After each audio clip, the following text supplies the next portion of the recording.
तो दोस्तों, अब पिछले वीडियो में मैंने आपको निबंध के कुछ टॉपिक बताए हैं कि निबंध के मैंने मोस्ट इम्पॉर्टेंट टॉपिक बताए हैं जो 10th बोर्ड में सीबीएसई देता ही देता है। अब आज हम देखेंगे इस वीडियो में कि निबंध के नियम क्या हैं, किस तरीके से हम निबंध को लिखें, निबंध के नियम या तरीके, नियम या तरीके किस तरह से हम ये निबंध हम किस तरह से लिखेंगे, किस टॉपिक क्या क्या टॉपिक होगा, उसकी बॉडी कैसी होगी। तो चलिए देखते हैं। निबंध लिखने के लिए, कोई भी निबंध हो उसके लिखने के लिए सबसे पहले क्या होता है, देखिए पहले ये जान लीजिए कि निबंध है क्या, निबंध किसको कहते हैं। तो निबंध क्या है, उपसर्ग शब्द है, बंध का योग से बना है, जिसका अर्थ क्या होता है, अच्छी तरह से। निबंध का मतलब होता है अच्छी तरह से बंधा हुआ, सटीक, एकदम से सुसंगठित। ठीक है, तो निबंध क्या है, अच्छी तरह से बंधा हुआ। निबंध लेखक के किसी विषय के बारे में अपने विचारों को सुगठित रूप में व्यक्त करता है। ठीक है, तो निबंध लिखने के दो बात बहुत ज़्यादा जरूरी है, एक तो विषय का पूरा ज्ञान हो तथा दूसरी भाषा पर अधिकार, मतलब भाषा भी उसमें अच्छी हो। कुछ विशेषताएं भी हैं नियम के, तो मैं आपको बताऊंगी निबंध की विशेषताएं बताती हूँ आपको। निबंध की विशेषताएं, तो निबंध की क्या विशेषताएं हैं, निबंध लिखते समय हमें क्या क्या करना है। निबंध की जो भाषा होती है, इसकी भाषा क्या होनी चाहिए, निबंध की विषय अनुरूप होनी चाहिए, मतलब जो सब्जेक्ट है हमारा उसी के अकॉर्डिंग क्या होना चाहिए, उसकी लैंग्वेज। हमें बाहर नहीं जाना चाहिए उससे, जो है, जो टॉपिक है, जो शीर्षक दिया है, टाइटल है, उसी में ही हमें, उसी के अंदर ही रहना चाहिए। ठीक है, जैसे मैंने पिछले वीडियो में बताया था कि निबंध आते हैं विज्ञान, वरदान या अभिशाप, प्रदूषण की समस्या, कोरोना वायरस, भ्रष्टाचार, जनसंख्या वृद्धि और कोई एक नेता। तो जैसे हमने ले लिया, मान लीजिए प्रदूषण, क्या ले लिया हमने, प्रदूषण ले लिया, प्रदूषण आया टॉपिक। ठीक है, तो हम प्रदूषण में क्या क्या करेंगे, हम प्रदूषण में पहले उसको प्रस्तावना लिखेंगे। पहला क्या करेंगे, प्रस्तावना लिखेंगे। ठीक है, कोई भी टॉपिक हो तो पहला हम उसको प्रस्तावना लिखते हैं।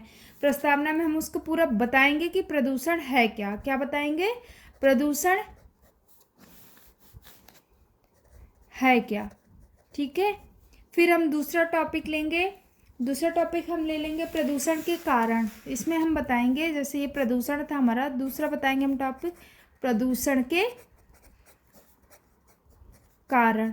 तो इसमें हम बताएंगे कि प्रदूषण किस कारण से होता है, उसका रीज़न क्या है प्रदूषण होने का। ठीक है, तो हम ये बताएंगे प्रदूषण के कारण। तीसरा हम टॉपिक ले लेंगे,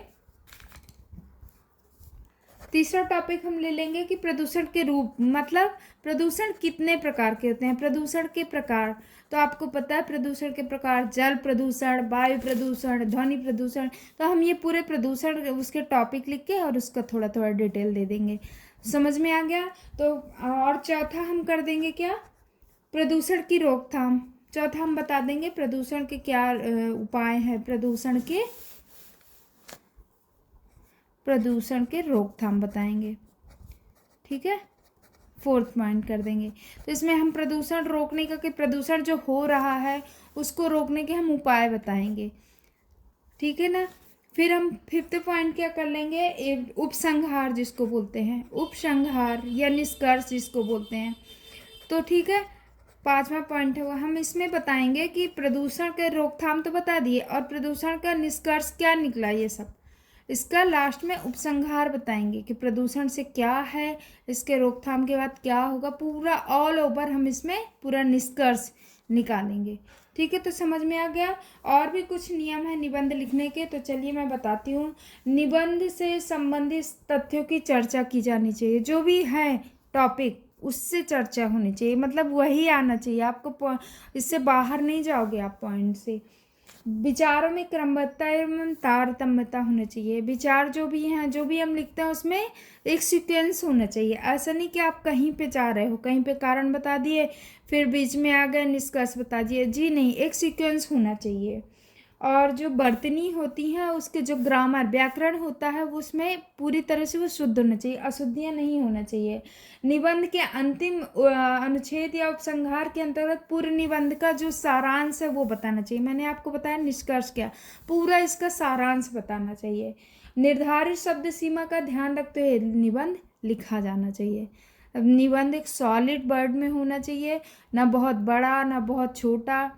तो निबंध लिखने के ये नियम हो गए, मैंने आपको बता दिया। जैसे मान लीजिए प्रदूषण था तो प्रदूषण प्रस्तावना, प्रदूषण का अर्थ बताएंगे इसमें, फिर प्रदूषण के टाइप बताएंगे, फिर प्रदूषण के रोकथाम बताएंगे कैसे रोका जाए, और लास्ट में सारांश उसका बता देंगे। तो ये थे निबंध के नियम। तो दोस्तों अगर आप इस नियम से करोगे, सिर्फ 3 टॉपिक ले लो आप, प्रस्तावना ले लो, मध्य भाग ले लो, उपसंहार ले लो, सिर्फ 3 टॉपिक ले लो, तो आपके 10 मार्क्स कहीं नहीं गए।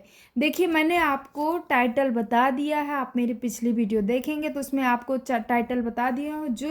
जो टॉपिक मैंने आपको बताया है, मैंने 6 टॉपिक बताए हैं, तो दोस्तों अगर वो आपने कर लिया ना तो आपके 10 मार्क्स कहीं नहीं गए। ये मेरा 101% दावा है कि इसमें से आएगा ही, और आप इसके अकॉर्डिंग कर लिया ना तो आप सोच लो कि आपके मार्क्स कहीं नहीं गए, कोई भी नहीं काट सकता आपके मार्क्स। और इसमें निबंध लिखते समय कुछ हम लोकोक्तियाँ, मुहावरे, कहावतें ये सब भी यूज़ करना चाहिए। छंद, रस, अलंकार कौन सा है ये भी आप बताएंगे तो आप उसका प्रभाव और भी पड़ेगा। लेकिन आप इतना कर लोगे, इतना भी बहुत है। तो आपको, मेरे को लग रहा है कि आपकी वीडियो समझ में आ गई होगी अच्छे से।